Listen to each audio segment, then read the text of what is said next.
Mais vraiment, est-ce que vous êtes réaliste quand vous pensez que 90% des gens connaîtront leur statut?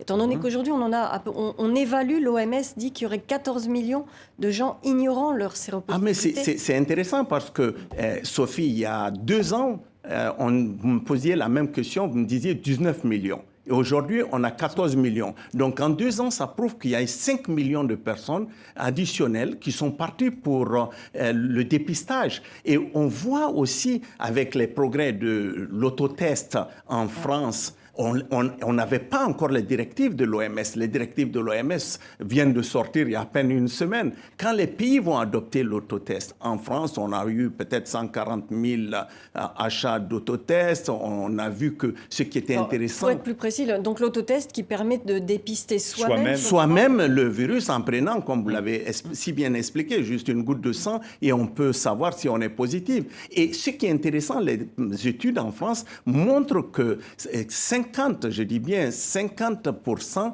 des personnes qui ont été pour l'autotest ne seraient pas venues. Et 40%, c'était la première fois qu'ils se faisaient dépister. Alors Donc, ça, c'est très important parce que c'est ça tellement l'arme important. suprême contre la discrimination. Ah, bien En fait, sûr. contre... Et à partir du moment où les gens sont capables d'avoir accès à des technologies nouvelles pour se dépister, se faire connaître leur statut, ils vont aller vers le traitement.